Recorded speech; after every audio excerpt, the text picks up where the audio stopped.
Selanjutnya kita akan belajar tentang prinsip kerja PLC.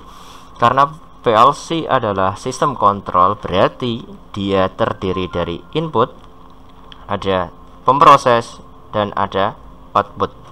Nah, kita pelajari dulu di bagian input. Input bagi PLC ini sama seperti input bagi microcontroller atau perangkat pemrogram lainnya. Input di sini bisa berupa saklar, bisa berupa sensor, dan lain sebagainya. Nah, dari perangkat input ini nanti masuk ke perangkat CPU atau pemprosesnya, CPU Central Processing Unit. Kemudian data dari input dibaca oleh CPU. CPU melakukan proses selanjutnya yang dilakukan adalah merubah outputnya, atau outputnya dibuat dengan sesuai keinginan. Output di sini bisa berupa lampu,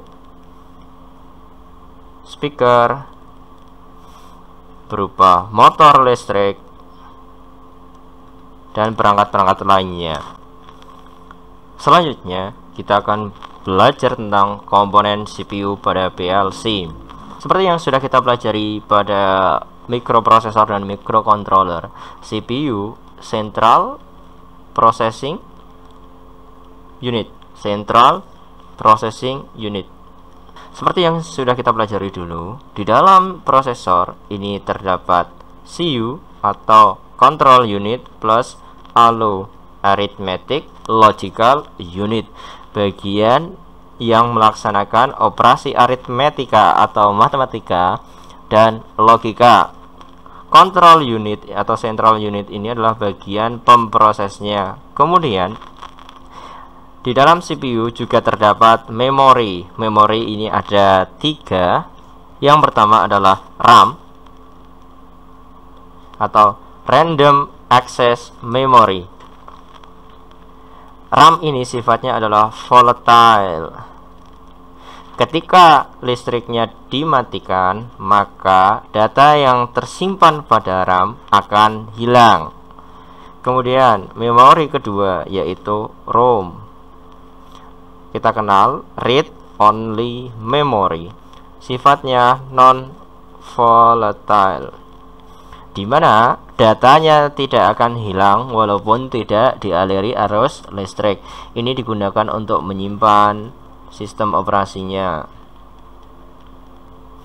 Selanjutnya yang ketiga adalah EEPROM, Electrically Erasable Programmable ROM, Read Only Memory. Ini adalah memori permanen seperti halnya dengan ROM, tetapi perbedaannya memori ini dapat dihapus dan digunakan kembali. Nah, memori inilah yang menjadi tempat penyimpanan program PLC.